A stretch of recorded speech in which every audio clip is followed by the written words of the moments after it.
तुम्ही कोणाला अट्रॅक्ट करता?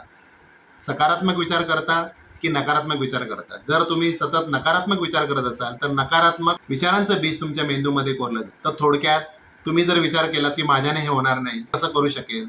तुम्ही जर हा विचार केलात की मला गाडी मिळणार, माझ्या आयुष्यात कधी घर होऊ शकणार नाही, मी काय करू शकणार माझ्या लाईफमध्ये, हा सतत नकारात्मक विचारामुळे तुमच्या शरीरामध्ये ती निगेटिव्ह एनर्जी सतत कंटिन्यू येत राहते आणि त्याचंच फळ तुम्हाला मिळतं. त्याचमुळे तुम्ही सतत कंटिन्युअसली त्या निगेटिव्ह झोन, आयुष्य तुमचं पूर्ण निगेटिव्ह नोटमध्ये चालतं.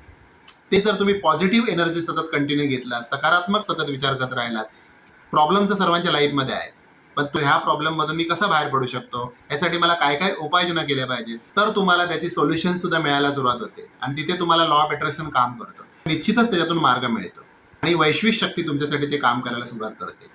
लॉ ऑफ अट्रॅक्शन म्हणजे दुसरं काही नसून तुम्ही त्या वैश्विक शक्तीला केलेलं आवाहन आहे. मी बिलीव्ह करतोय, मी विश्वास ठेवतोय, मी जे बोलतोय ते मला ती देणार आहे आणि ते तुमच्या लाईफमध्ये चेंजेस होत जातात. पण त्यासाठी तुमचा स्ट्रॉंग बिलीफ पाहिजे, त्यासाठी तुमचा ठाम विश्वास पाहिजे त्या गोष्टीवर. फक्त तुम्हाला प्रयत्न करायचे आहेत आणि तुम्हाला ते मार्ग मिळतच जातात आणि त्यालाच आपण लॉ ऑफ अट्रॅक्शन मानतो.